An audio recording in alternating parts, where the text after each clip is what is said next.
aloof roommate is physically linked to my water cup. I twist the cap and he groans. I take a sip and he licks his lips. But when I poured bubble tea into it and took a few hard pulls on the straw, he lunged at me and snatched the cup away. Don't suck. My cheap plastic water bottle hit the dorm floor and shattered. Great. My roommate, Sebastian, slid a drawer open and pulled out a cup. Here, take this. It was a glass tumbler. High quality stuff. It had these transparent purple lavender flowers swirling around the glass. The lid had a small, tight silicone hole tailored for a straw. It looked brand new. Pristine. I was honestly a little shook. Thanks, man. He avoided my eyes, turning his back to me to focus on his gaming rig. I carefully twisted the lid open. Immediately, a suppressed, low groan came from Sebastian's direction. I poured some warm water in and took a sip.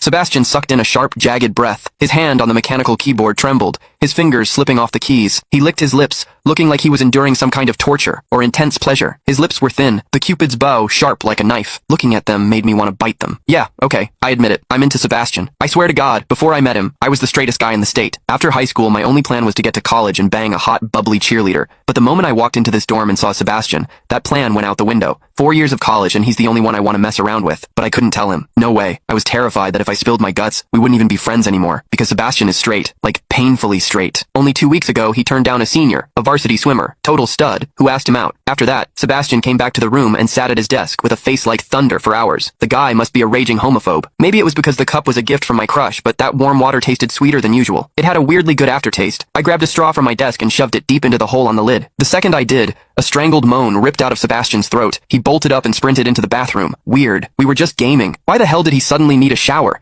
He didn't even grab a change of clothes or a towel. My hearing has always been too good for my own good. Through the thin bathroom door, I heard whimpery, muffled sounds. Soft, hot, suppressed. As a dude, I knew exactly what that sound was. He was jerking off. When I get horny, I usually wait until lights out and hide under the covers like a rat. But Sebastian, it's the middle of the damn day and he just goes for it? Talk about high testosterone. Sebastian is gorgeous. He's got that cold, don't touch me vibe, but his eyes are sharp, almost like a fox. He looks like a priest who's secretly a sinner, tempting as hell. I've heard people say his smile is killer, but I've never actually seen it. Sitting there, I couldn't help but picture what was happening behind that door. That aloof, icy face flushed with heat, his lean, muscular body. The veins popping on the back of his hand as he gripped himself. Does he keep that cold expression even when he's beating his meat? My thoughts were getting way too dirty. My face felt hot. After a long time, I heard a final, guttural grunt from the bathroom. The door clicked open, and Sebastian walked out. His face was bright red, a sheen of sweat glistening on his forehead. There was a visible tooth mark on his lower lip where he'd bitten down too hard. He walked straight to his wardrobe, grabbed fresh clothes, and went right back into the bathroom. Then the shower turned on. Okay, now he was actually cleaning up. The mental image of him panting in there made my throat dry. I grabbed the glass tumbler again